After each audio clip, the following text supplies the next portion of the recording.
guys, I'm Amy from Fuel Youth at Elim Assembly of God. So we decided as Fuel Youth that we will be collecting donations, and we're having a fundraiser and a silent march in support against gender-based violence. So we will be collecting various things such as any sort of toiletries, sanitary towels, deodorant, tissues, and we will be donating all of this to the Cosmos Rape Crisis Center here in Uitenhage. From Wednesday, the 26th of August, the church will be open for any drop-off donations until the 28th of August, Friday the 28th of August, from 11 a.m. to 2 p.m. Saturday, the 29th of August, we will be having a silent march from town to the church, which will take place from 9:30 a.m. and should end by 12 p.m. And straight after that, we'll be having our fundraiser where we will be selling cakes and different things which you are more than welcome to buy from. And you will also be allowed to do any donation, to drop off any other donations which you would like to donate. Thank you very much.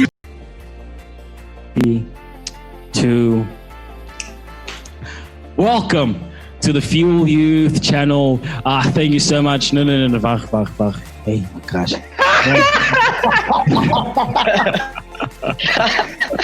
Welcome to the Fuel Youth YouTube channel. Thank you so much for joining us. It is such an honor and a privilege that we get to do this and just to speak and come together. Last week we had girls talk and the girls spoke about just how they have been experiencing gender-based violence and just the experiences and just how life looks like for them. And we learned quite a lot of things and an eye-opener for me as a man, as a guy. And tonight we are gathered as the boys, as the Jeans, Amajita, the Owens, the Bras, the Brasa. And so we've come together and we thought, man, what does life look like?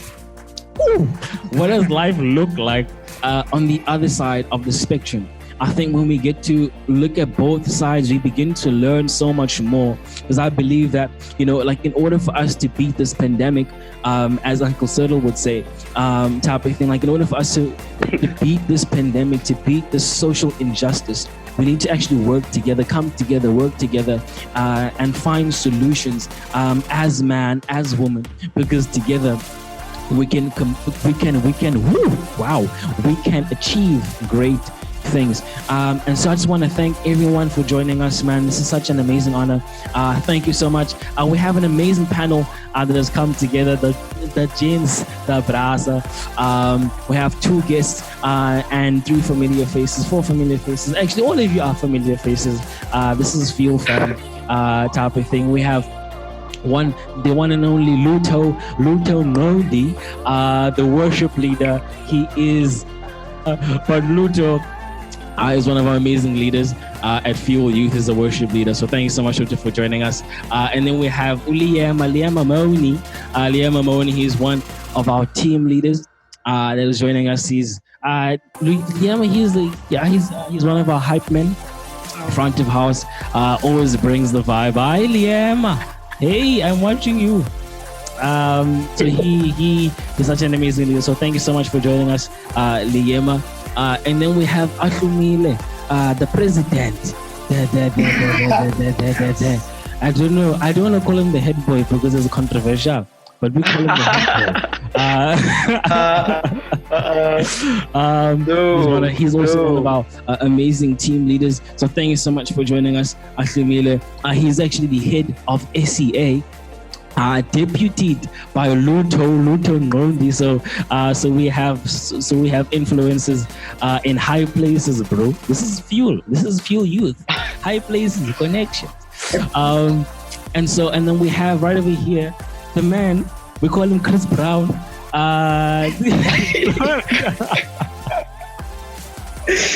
It's crazy. You can see he's changed now. He has different hair, but he is Mr. Mayor, the social media influencer. Hey, man. You are the person that you must ask him how. Ask him how, and he will teach you the way. So, thank you so much, Apia, for joining us, man. It's always a pleasure to have you joining with us. And then we have Mr. Sean Leander, all the way from Port Elizabeth. D-Man, his family is like our far cousin that always comes and visits for family gatherings. Otherwise, thank you so much, Sean, man. We really do appreciate you, bro. And then we have our hosts for the evening, Lita Lihe Mabonsi, the big man, the big bruh. He has an iconic laugh that we all know and we love too. But thank you so much, Rita. I will be giving over to Rita. I won't be in this conversation. I will be leaving you guys in this very moment. I will catch you guys next week. Otherwise, thank you so much. Tune in for more. Away. Over to the brasa. Over to you, Lita. Oh, thank you very much, Butle.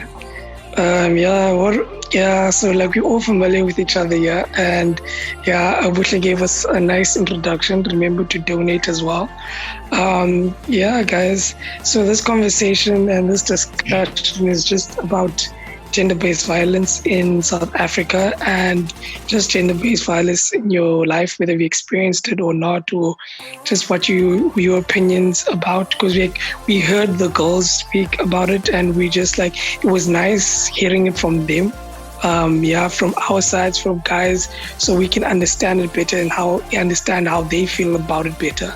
And just to keep us informed. Right, but in the same breath, we also have opinions about it, whether it be different, whether it be the same. We all have opinions about it.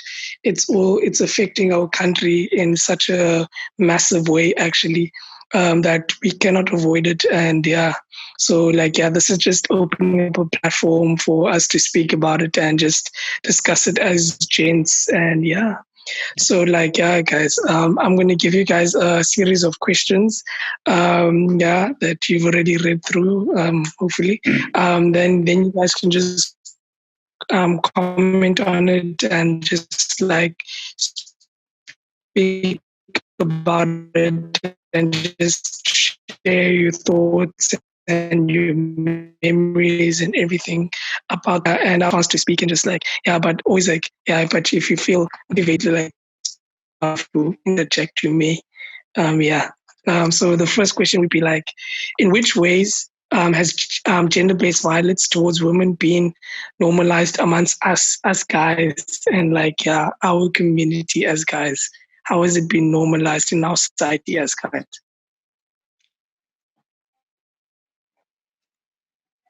Oh, okay. That's the question.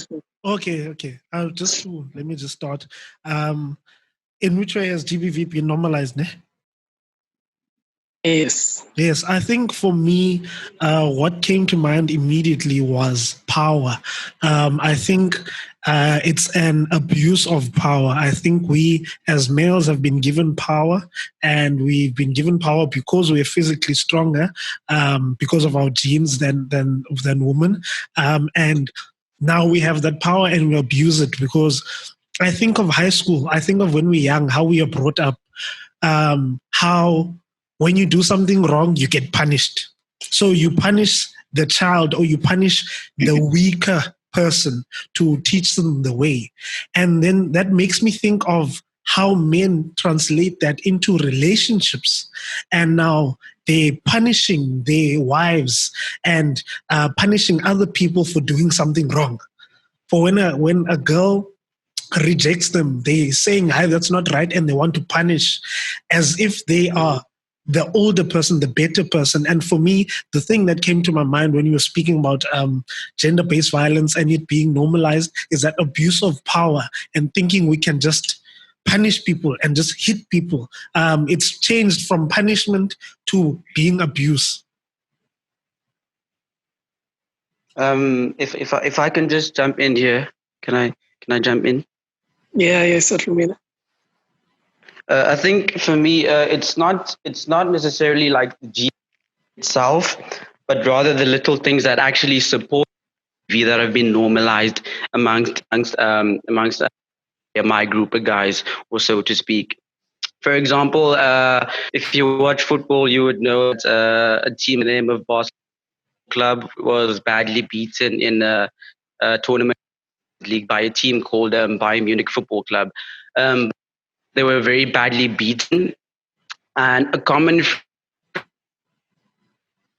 phrase amongst my group of guys was that raped. So someone that is getting raped, what you're actually doing is you're now like someone getting raped and bringing it down to losing a football, and you're now bringing it down to that level, making it seem like insignificant, and you like, so, like bringing it down to the level of football match, when actually like raping someone is something that is far, and just I know, I mean, it's a professional football match, I get that, but like to something that is just so big and so massive, it's like killing yourself, or like it's losing a part of you inside. So that's maybe like a part, or a way that GBV has been normalized for me, or rather the little things that support GBV has been normalized, or have been normalized. Sorry, speak. Yeah, for me, it's basically come down to feeling entitled to something from women. I feel like as guys, we like normalize being entitled to certain things we get from women. So then, if a woman says no, we then feel the need to forcefully take it because we feel entitled to if man getting it.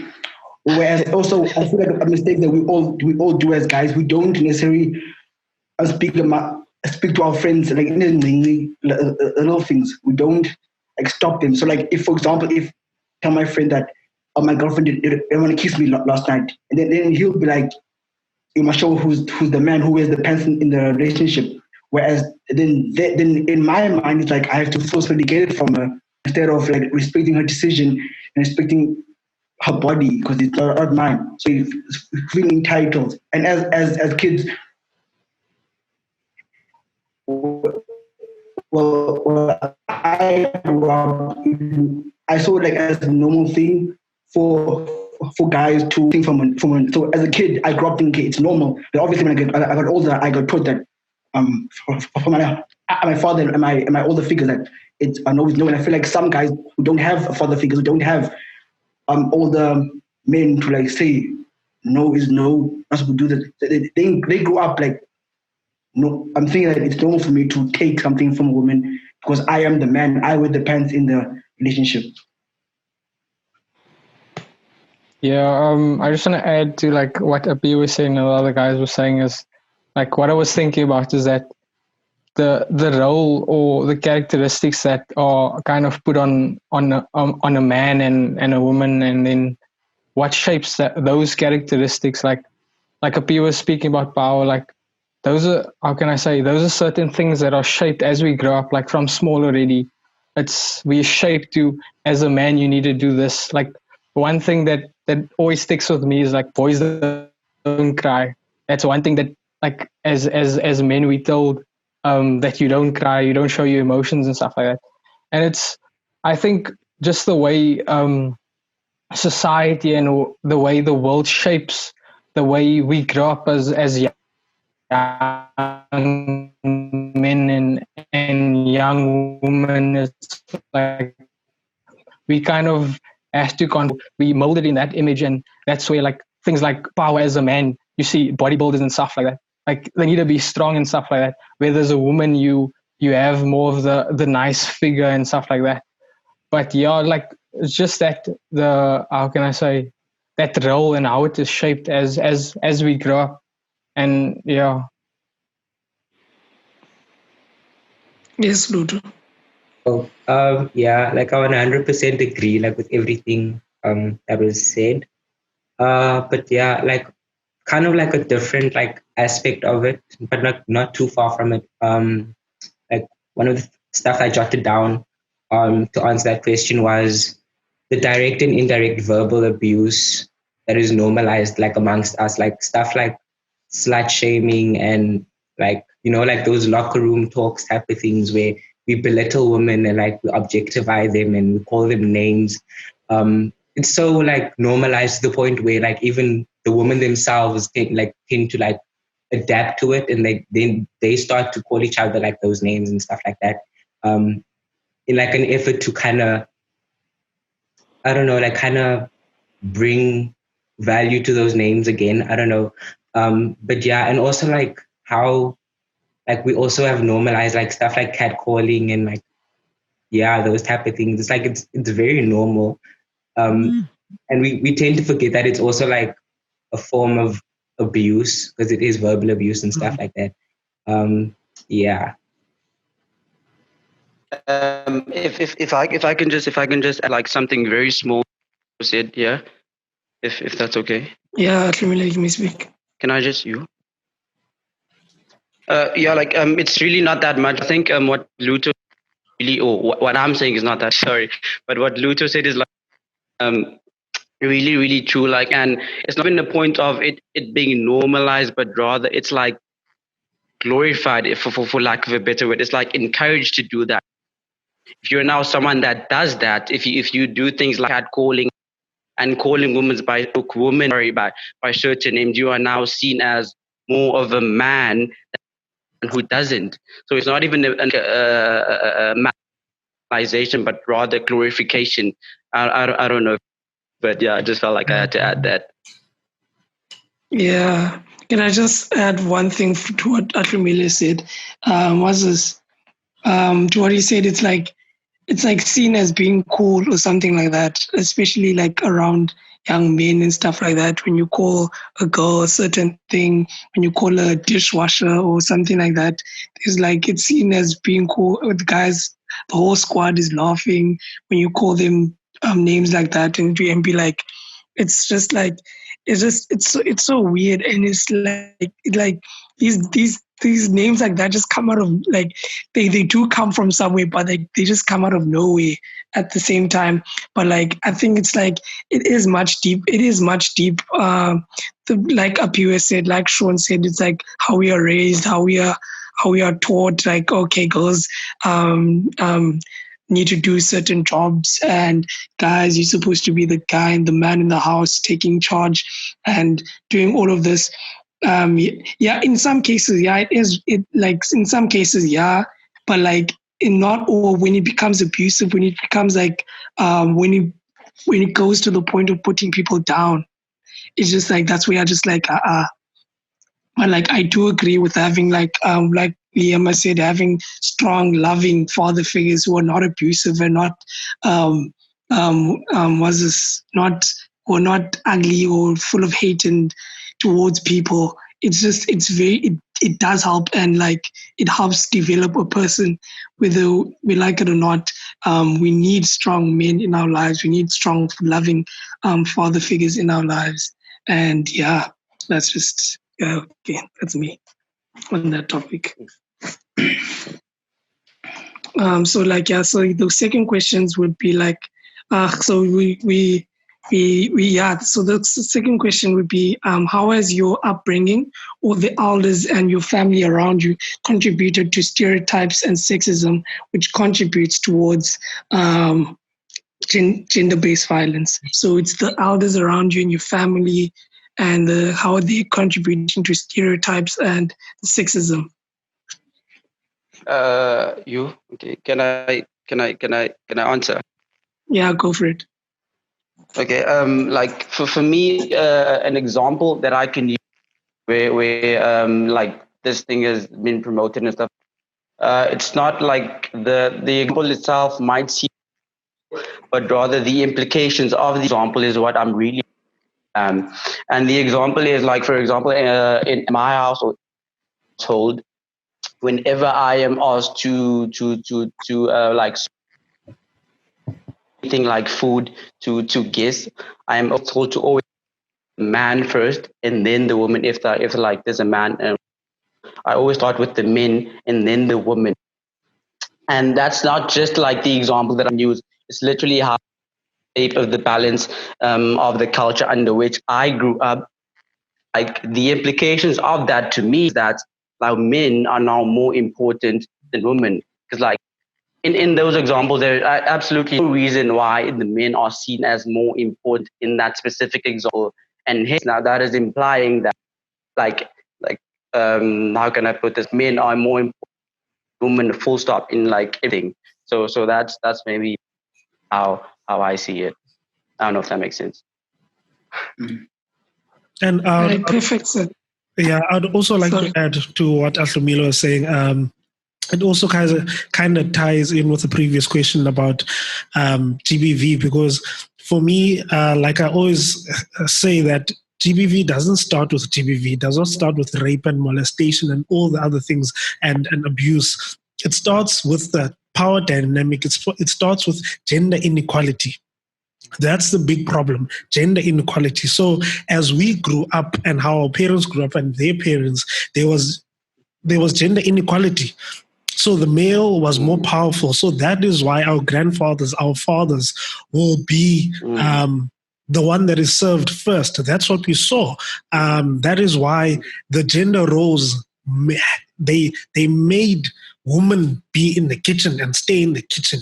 When there are family meetings, the men are respected and those things. And that's how I think it's contributed to how we think, because it's a culture that has happened and we've grown up in, and we were brought up in that. No, because I was just watching a TED talk and they were speaking about how as people we've evolved. So society has evolved, because remember, there was a time when women couldn't vote. There was a time that women couldn't work. They couldn't have a job. There was a time where women couldn't just be single and live their life. They had to be married. They had to be given away to a family. So we've evolved from that. We're getting much better, but the gender roles haven't changed. So my sister can be the president of South Africa, but she still needs to come back home and wash dishes and cook. And I will sit there as a brother because I am a man. Do you get what I'm saying? How we've progressed, but the gender roles are still the same. My sister, as much as she's the president of South Africa, she still needs to wash. She still needs to look after the kid. And that is problematic. That's the thing that we really need to look at, and we need to unlearn, because what's up? What's wrong? Yeah.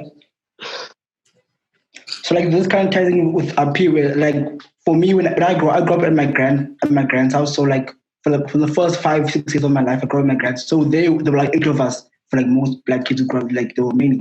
So like when I grew up, I was taught that the guys wake up, you go to the garden, pick up papers, but then the girl, they wake up, they clean the house, they do the dishes. Like it was for me, I grew up on that. So then when I like lived with my parents full time, it was like kind of something weird.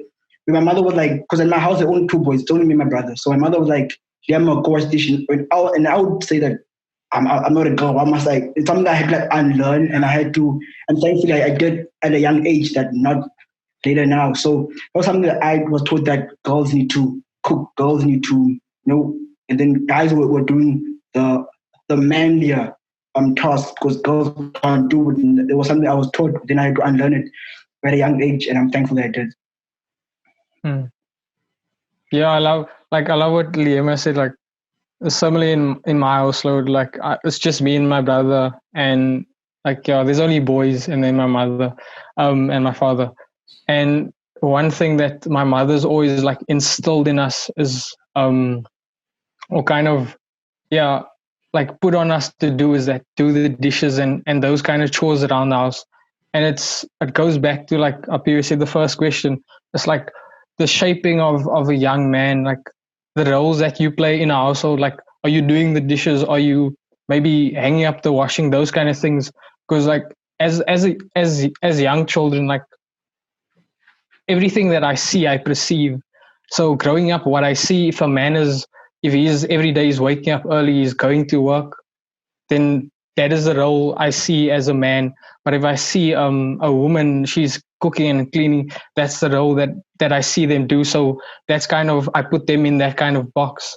And luckily, and I'm blessed to actually have a household where like my mother's like, she's very strict, and you have to do the dishes, you have to wash the washing, you have to hang up the washing, all those roles that a woman, as society says or as the world says, a woman should do.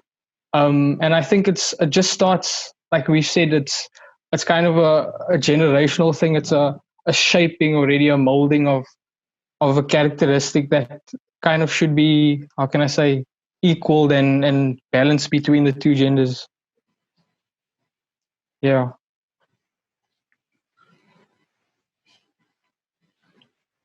Nothing to add, Luto.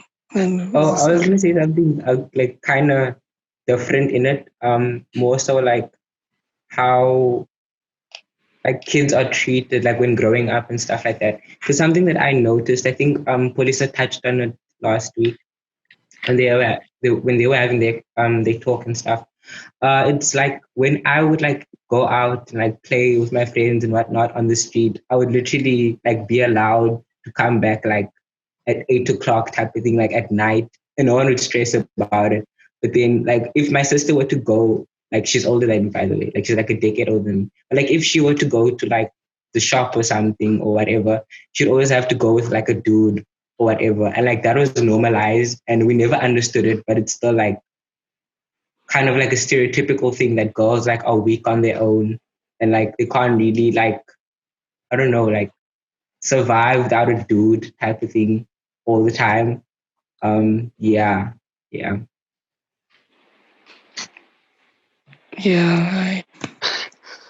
I was gonna add that like was this with all this, it's like it's not just like I agree with what everybody said, and you need that you need that role model as a man to look up to, and like to see like you don't have to conform to society. You don't have to be like and women need to do this and women need to do that, and we're supposed to be doing this and we're supposed to be doing that. Like, no, like I'm glad like the society is evolving in a sense, but like yeah, like Apiwe said, the gender roles still haven't changed.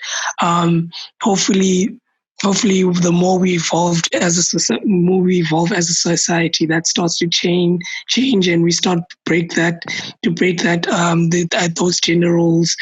those gender roles things. But like yeah, that's just where I'm at with everything that was said there. And like was this and I know and it's our mothers as well who like teach us the stuff, because that's how they were grown, that's how they were that's how they were taught. And they show us, they tell like, hey, you're supposed to, hey Lita, you're supposed to be doing this, da, da, da, da, da, this way, that way it goes. And like I'm just like really like glad and appreciative that that's being broken, like especially among us. And like hopefully we can spread it and like raise awareness to spread it where places where they still quite it's still quite rigid and still quite stand fast in those gender roles and stuff like that. But like yeah, so it's just like for me, it's not just like one gender needs to change. It needs to be like a societal change that needs to happen for us to like to do like for us to truly to get where we need to be. Where yeah, that's where I'm at. And I feel like if I can just add like one last thing, yeah. For me, like as a young kid growing, I always looked up to older, like but also younger, not young. How can old, younger, guys that were older than me but were like young age. That's the best way to put it. And like the example that they or yeah that they like for me was like one that was very very bad, because they always normalize things that women, like the way that they taught me to act in front of a girl, the way that they taught me to speak to a girl was like, oh okay, that's really cool. And as a kid you must have a yet you haven't formed an opinion yet, and the one that you see is the one that you, because you eventually become what you surround yourself with. And I was always surprised that like not necessarily were what you call it, like like sexual assaulters or anything like that, but guys that really, did the things that actually promote. You know what I mean? And so I was always surrounded, and up to guys that did that, and then now I wanted to get up to where they were, and then like a part that's also part of the problem. Like young role models as actually have a big influence on who you're going to be. But again, I was blessed. I was blessed enough to God in my life, or to have God in my life, and for Him to open my eyes to how my mindset was actually wrong.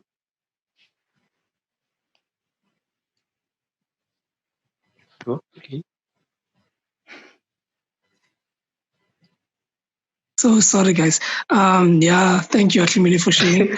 Um, but like, yeah, the second part we're gonna go into is gonna be what can we as youth guys do about this pandemic?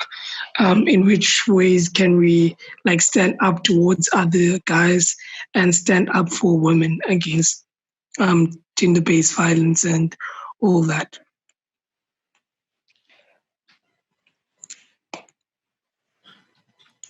Can you guys hear me? Okay, I heard you. Okay. Yeah. Um, so for me, I think one of the ways is that we need to speak up. We need to speak up. You guys have been speaking a lot about role models, looking up to people, and I think that's the big thing. I think it's not just looking up to our fathers, but also looking up to people that are a bit older than us. Like Atlumilo was saying, that when I look at my older brothers and my older cousins, the example that they set, especially when it comes to the topic of women, is very bad. Is very, very bad. And thank God I did not move in that way. Or if I have things, I'm beginning to unlearn them so that the people that are looking up to me are able to be like, oh, okay, ayo. Thank God to that generation of Opotapiwe who taught me that this is not okay. This is okay. This is how you do things. So we need to not be silent. We can't be silent. We cannot remain silent when things are going wrong. It's like you see a house is burning, but you're calm. You're literally calm. You're like, oh, someone will come and put off the fire. Do you get it? That never makes sense. Whenever there's a crisis, people are shouting, people are running, people are panicking. They're doing things, they're loud because it is an issue. And just another thing that I just wanted to say is that we need to stop this thing of, in a way, sexualizing guys at a young age. This thing of guys need to be sexually active at a very young age. And they need to, it gets promoted, because for me, one of the big things to help society right now is the family structure. Some people refer to family as the DNA of society. It is the basic parts of society. And if we could fix that, if we can fix the family structure where there are present fathers and present mothers and present brothers, and that are teaching and leading by example, that is how we can do things. But this thing of you thinking about sex as if it's just something to entertain yourself, and having children, and leads to a broken society and leads to many issues. And that's just what I wanted to say, is that we need to have our future in the next 50 years. We need to see family is very important for the kids that are growing up, because like we just said, the reason why we're in this mess right now is how we were brought up, and we need to change that. Thank you. If I can just add something that I jotted down with this question. Like as much as we need to tell people that they need to GBV, I feel like we also kind of miss the telling them why they need to, or why we need to stop against BV. And what I mean by that, I feel like as a guy standing up against or gender-based violence is going to be way more powerful than a girl standing up against GBV. Because if you're a guy standing up against GBV, at least one of the things are gonna happen. Number one, you're most probably gonna encourage victims of GBV. Because if you look at it from a perspective of a victim, you're in that sort of position, you probably have a very bad perception of every single guy in the world at that specific moment in time. I am pretty sure that in specific moment, when you see a guy standing up, you're going to get encouraged, you're going to get uplifted that maybe is a bit of hope. And the second thing is you're going to encourage other activists. Like as an activist, you probably always what you're saying is always falling on deaf ears, and actually no one in what you're saying. But if they see guys standing up,